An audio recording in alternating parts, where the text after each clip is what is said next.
إنما يخشى الله من عباده العلماء.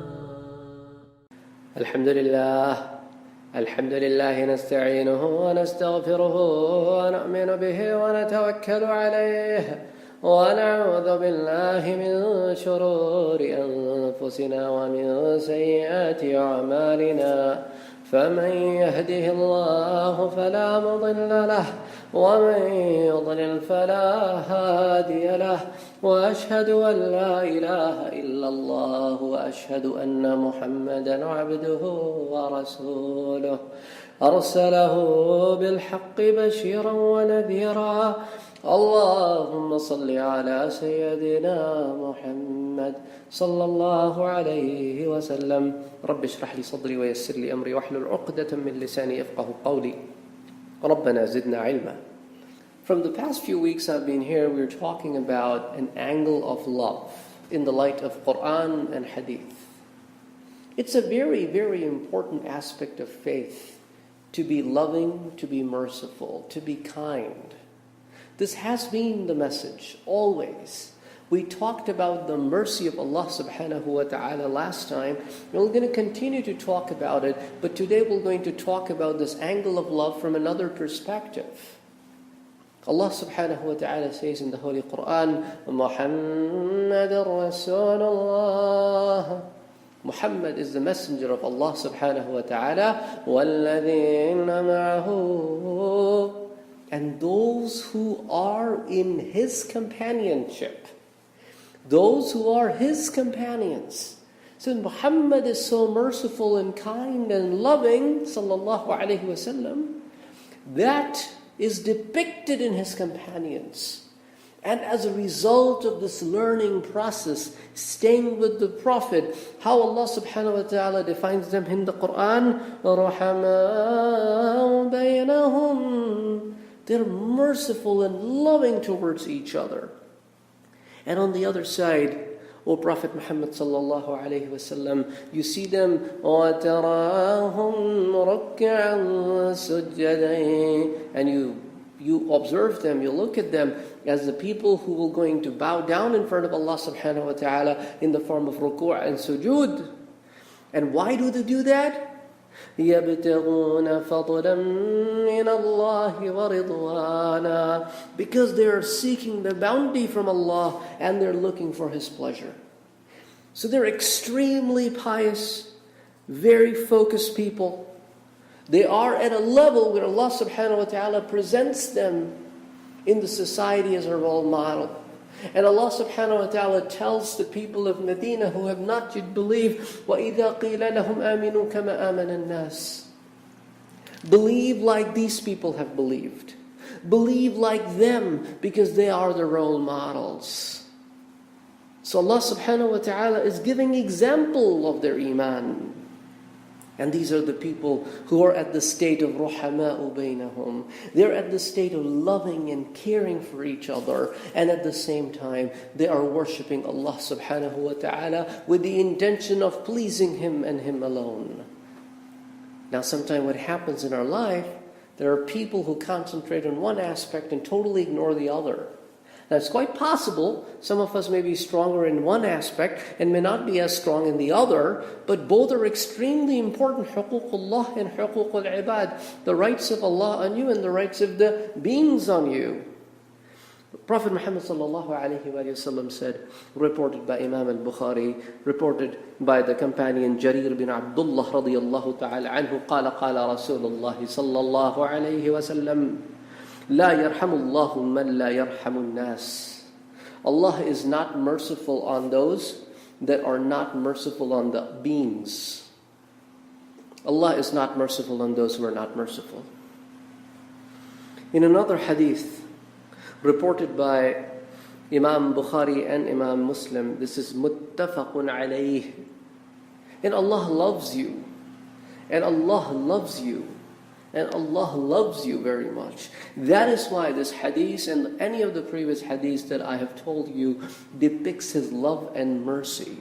عائشة رضي الله تعالى عنها قالت قال رسول الله صلى الله عليه وسلم إن الله يحب الرفق في الأمر كله. Allah subhanahu wa ta'ala loves leniency in the matters. He does not like extremism. Everybody has their ups and downs. Everybody has their strengths and weaknesses. And Allah subhanahu wa ta'ala is aware of that. So He wants us to pick the path which is moderate and lenient and not be harsh on other people. In another riwayah of Abu Hurairah radiyallahu ta'ala anhu, he said the Prophet Muhammad sallallahu alayhi wa alihi wa sallam said, إِنَّ اللَّهَ خَلَقَ الرَّحْمَةَ يَوْمَ خَلَقَهَا مِئَةَ رَحْمَةٍ. Allah subhanahu wa ta'ala created mercy in 100 parts. فَأَمْسَكَ عِنْدَهُ 99 رَحْمَةٍ. And He kept with Him the 99 mercies. وَأَرْسَلَ فِي خَلْقِهِ كُلِّهِمْ رَحْمَةً وَاحِدَةً. And on all the beings that He created, He distributed only 1% of that mercy. This is reported by Imam Bukhari, Imam Muslim, and Imam Tirmizi. In another hadith which is reported by Imam Muslim, Imam Ahmad bin Hanbal fil Musnadihi, wa Abu Ya'la fil Musnadih. So Imam Abu Ya'la reports in his Al-Musnad, Imam Ahmad bin Hanbal reports in his Al-Musnad, and Imam Muslim reports it in As-Sahih Muslim. And it's also reported by Imam Ibn Majah fi Sunan. And Allah subhanahu wa ta'ala created His mercy in 100 parts. And what did He do? He only sent one part where بَيْنَ الْجِنِّ وَالْإِنسِ وَالْبَهَائِمِ وَالْهَوَامِ. In all beings on the earth, be they be among the jinns and among the humans, among the animals, among the insects. He sent that one mercy. And because of that mercy, فَبِهَا يَتَعَاطَفُونَ وَبِهَا يَتَرَحَمُونَ. Because of this mercy, they're so merciful upon each other. وَبِهَا تَعَطِفُ الْوَحْشُ عَلَى وَلَدِهَا. And because of this mercy, the wild beasts of the jungle, who would not let go any moving object, still give the mercy to their own kids. وَأَخَّرَ اللَّهُ 99 رَحْمَةً يَرْحَمُ بِهِ عِبَادَهُ يَوْمَ الْقِيَامَةِ. And has kept the 99 parts with Him, and He will use that on the Day of Judgment to forgive His abd, His slaves. It is the love of Allah subhanahu wa ta'ala. It is the mercy of Allah subhanahu wa ta'ala that we see around us, among us. Allahu Akbar. Allah subhanahu wa ta'ala comes down every night. Every night. And He says, مَنْ يَدْعُونِي فَاسْتَجِيبُ لَهُ مَنْ يَسْأَلُنِي فَأُعْطِيَهُ مَنْ يَسْتَغْفِرُنِي فَأَغْفِرُ لَهُ. Is there anyone to ask that I shall give? Anyone to ask for forgiveness that I will forgive? Reported by Imam al-Bukhari. Why does He do that? He doesn't need to do it.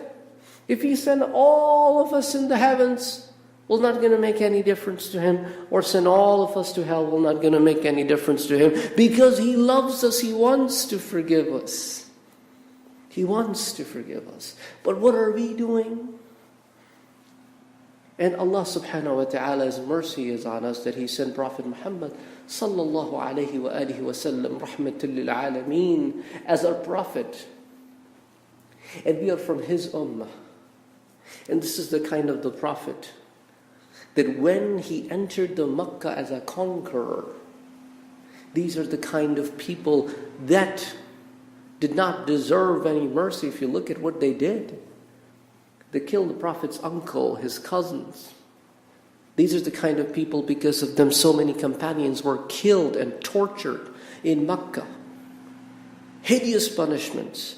People had to migrate to Ethiopia twice and then to the Medina. This is the kind of the people, these are the kind of the people that because of him, whom the Prophet and his family had to stay in a place, small place, for 3 years, Sha'b Abi Talib, where they had access to nothing. Nobody will trade with them. Nobody will marry into them, or will take their daughter, or give their son, or take their son. Nobody will have any social contact, no business, nothing. A total boycott. No food. These companions would go out and eat leaves. And there are not very many trees in Makkah. They will go out, sneak out at the nighttime and look for any of the fresh camels that were slaughtered that day. And we're going to grab its skin, wash it, clean it, cook it, and we'll eat that. That's how they lived for not 1 or 2 days, but they lived like that for 3 years. That's a long time.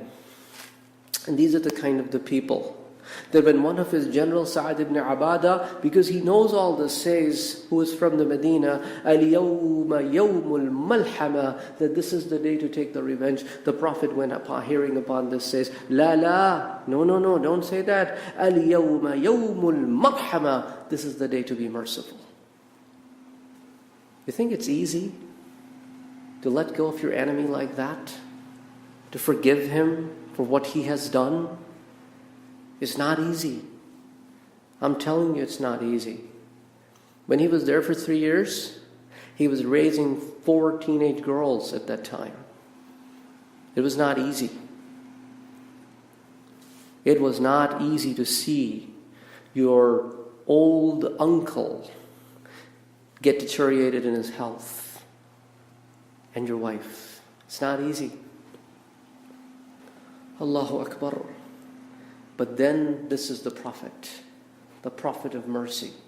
He said, no, Al-yawma yawm al-marhama. This is the day to forgive. It's easy to forgive otherwise. This is the time to forgive. Now this is difficult to do. And al-Mu'mineen Aisha radiyallahu ta'ala anha said that the Prophet Muhammad sallallahu alayhi wa sallam used to say this dua, Allahumma man waliya min amri ummati shay'an fashaqqa alayhim fashquq alayh.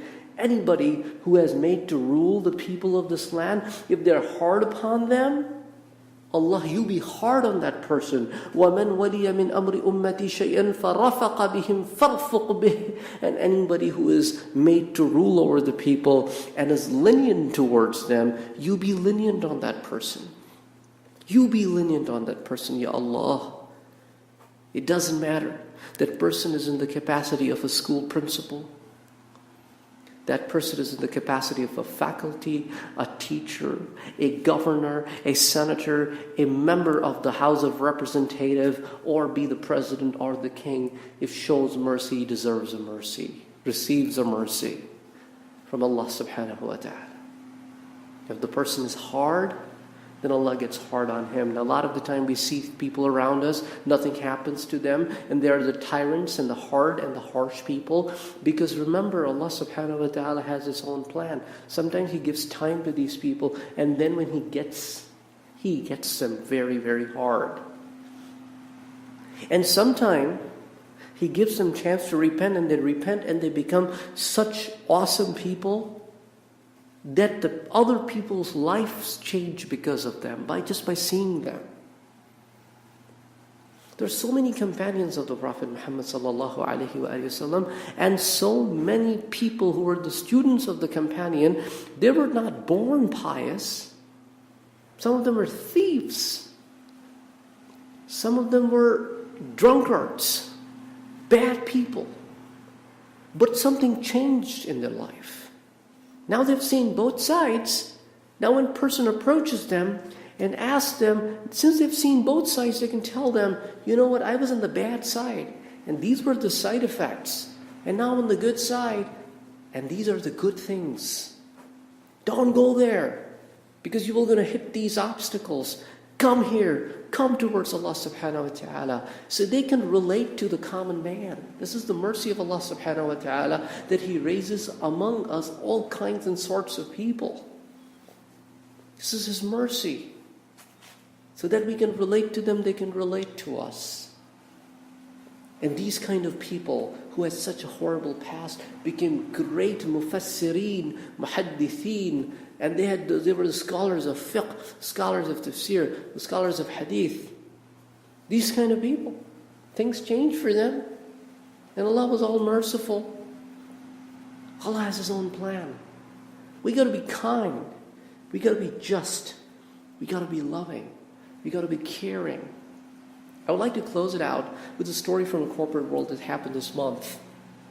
That a very, very disruptive employee, all of a sudden, he became disruptive, changing his behavior, pale, was not giving 100% at work. HR decided to fire him, let him go. So approached the manager and said, you have to let this go. Let this man go because he's not performing well. The manager thought it's a hard decision to break to this young man. So instead of doing that, he said, why is there a change in your behavior? And the boy said, the reason is because I have a dying dad at home. I make $500 a month, which is not enough to pay the rent. I haven't eaten in 3 days.